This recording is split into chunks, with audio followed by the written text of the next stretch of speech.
Okay, so we're representing for homegrown music all month on BBC Radio 1 Extra. It's your boy Viz, and who better to talk about homegrown music right now than Chipmunk? What's happening, sir? How you feeling right now? I feel like I was born a champion. You feel like you was born a champion. The song's ringing off right now. Yeah, proper. So let's take it back to the beginning stages of Champion, right? I mean, was this one of the first tracks you made for your new album? No, it actually weren't one of the first. It was kind of like that mid stage. Okay. Where this song really made the album gel. And it's like the version that's out now as a single, obviously is chopped down to suit radio, but the version that's on the album is like a film. You know what I mean? It's like an orchestral intro. It's just mad. It's like this song, and where I decided to situate it as a track in my album, it really helped to like conceptualize it. So it's more than a song to me, man. So that's why the whole time I've been on this campaign, and you know, from the beginning of hearing, you know, some people might not support the track for XYZ reasons that have nothing to do with me. Yeah. I just didn't care because it was number one in my heart, no matter what it was gonna do. You know what I mean? It's like, this is me at home with my headphones and my boys and my vibes and saying, oh my gosh, this is it, this is it, this is it. So everything was right in the heart. So, you know, I was taught, I always say, if it's from the heart, you can't go wrong. And look, it didn't go wrong. So good thing I follow my heart, man. There is some controversy around the track. Of course. No prizes for guessing why there's controversy around the track. It's the feature, Chris Brown. He had a very hectic 12 months. Yeah. But he is very talented. I would say, you know what, it's like, truth is, I don't even mind talking on the situation. It's like, everyone makes mistakes, one, you know what I mean? It takes a real man to acknowledge their own mistakes. It takes an even bigger man to say sorry. It takes an even bigger man to continuously say sorry, you know what I mean? So to accept that you have to start again, and start again, and then get back to a number one single and back to having a number one film in America, which, let's be real, is about 70% of the market in the globe. How do you knock that? And then it's like, if you're not showing forgiveness to someone who is truly sorry, then who's in the wrong? Do you know what I mean? What spectrum, what side of the podium are you gonna take? Who's in the wrong then? You know what I mean? So it's like, when I had the opportunity to work with him, and people was like, why did you do it? I was like, you know what? I'm just a little fish in a small pond. There's bigger fishes in the oceans. Go and ask Lil Wayne. Go and ask Kanye. Do you know what I mean? Go and ask Drake. Go and ask all of them why they worked with him. And then for that reason, that's the exact same reason as mine.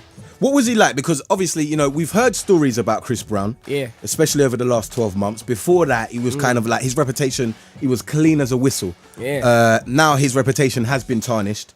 What was he like? Because you spent some time with him. Where did you film the video? In Miami. First thing I would say, I will say, not even that I'm trying to correct you, but I don't think his reputation is tarnished. Okay. Do you know why? Because I feel that no matter who you are and what you do in life, there's going to be an opinion on you. And the hardest thing to remember why this song means so much to me is just that opinions ain't facts. You know what I mean? As an artist, I need to remember that. As a DJ, you remember that.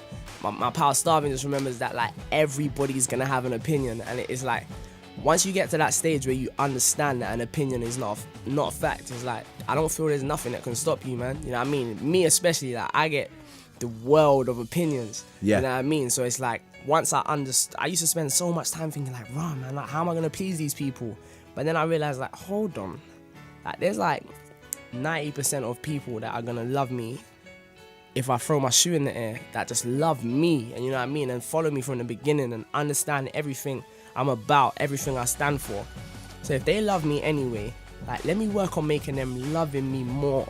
Why am I gonna spend the time trying to make the person that don't like me, never has like me, doesn't even have a reason to dislike me, try and make them like me? Because there's that section of people. Then there's potential fans. I call those people that they're just waiting for that right song that they can relate to, that they can identify with. They are potential fans. They want to like you. They might even say they like you. They might not admit they like you, but they're just waiting for that song where they can say, you know what, that's what I was waiting for. I can ride with him. Do you know what I mean? So I'm working on the potential fans and the fans, the people that are just, you know, pessimistic for the sake of being pessimistic, have something to say rather than just want to say something rather than having something constructive to say. I'm past that. It's dead, man. Opinions are never going to be facts, so let's just roll, man. I definitely think you've gained some potential fans with this track, Champion. Yeah, thanks, man. Well done. How did you feel, though, when it leaked? I know you was a little bit upset. You've never been one to kind of shy away from expressing your feelings on Twitter, and I know you was upset But I mean, Was I upset? Explain that day. What did you do that day? What was your first reaction when it leaked? Alright, so let me tell you, I'm in my pad, I'm in my bed, I'm chilling. I always leave my phone on super silent where it doesn't even vibrate. So I'm used to coming back to about 6 missed calls, you know, maybe like 5 texts, a load of pings, emails. But this ain't work hours, you know what I mean? I've got my personal phone, you know what I mean? So that them times I got my BlackBerry, this is my BlackBerry. So I roll over, I turn my phone over, and I look. I see Jazz, I see Starving. Was you by yourself? Did you have like a little shorty in the bed with you? Like basically, so. All right, bypass that. We won't bypass that. Then everyone's like everything's pop, like everything that can pop on your phone was popping. And you know, obviously it wasn't a difficult year for me, but it was a year where I was very reserved, and due to my reservation, people thought they could take shots at me, you know. So it's like imagine knowing that you're making this album, you know. Now people know I've Chris Brown's on my album, Kerry Hilson, Trey Songz, the Gully God himself, Movado, Rich 32. So I'm just sitting on this album thinking, just roaring to come out, you know what I mean? And then you get these guys just doing whatever they do, but then like phone's popping. I get a text, it leaked. I just like. What did you think at that point? Because I would have thought, you know, my whole album. Yeah, I thought my whole album was at stake. Honestly, I felt like first I thought it was. You know what? I didn't think it was my album. I knew it was just Champion, because the anticipation amongst the industry for this song, you know what I mean? There was a point when I was hearing, you know, DJ saying, nah, man, it's got to be some Deuces remix, or it's got to be this, it's got to be that. So I'm like, I knew what it was straight away. But then it was a speculation down to which version, because obviously there was a version that didn't have Chris's verse, like when he first sent the demo where it was just my verses and the chorus. So when I heard that, I was like, whoa. And at these times, we haven't even, you know, obviously when it comes to artist collaborations, there's contracts that have to be signed, you know, rules, regulations, that nothing's been signed off. So it's just a demo. So technically, they could pull, you know what I'm saying, and say we don't want to go with it as a single. So I'm like, where does this leave me? Like, I can't speak about it because it's leaked and the contracts ain't signed up. Then Chris Brown tweeted, and once he tweeted, it kind of showed me that, yeah, no matter what, they're going with this, you know what I'm saying? So he tweeted that basically the version of Champion that leaked, it's not the official version. There's a version where I have a really deep and heartfelt verse. So these times it's like 1 in the morning, I'm phoning everyone in my label, I'm phoning my manager, I'm saying, yo, we need to go now. Like, if we don't, this wasn't meant to, Champion was meant to go to radio end of Jan.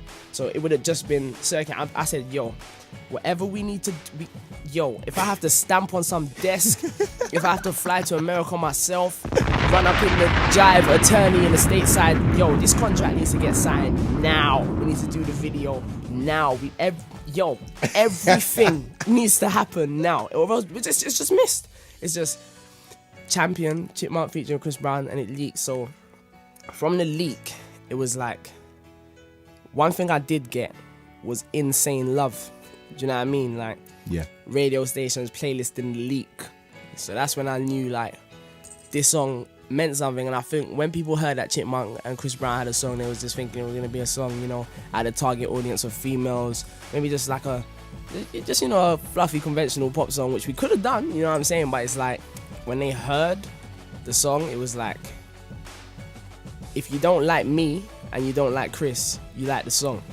If you like me and you like Chris, like, you got Champion lyrics tattooed on you. Like, I get like at least a tweet a week from someone that's got Champion tattooed on them, or my last verse, or part of Chris's verse, Champion, my name, his name. Like, it's just more than, this song's like more than music for me, man. Like, it's mad. So literally on the phone with Chris on the Thursday, yeah, talking about what we need to do for the video. Okay. Shot the video on the Saturday, got it back on the Monday, put it out Christmas Day. It was that quick.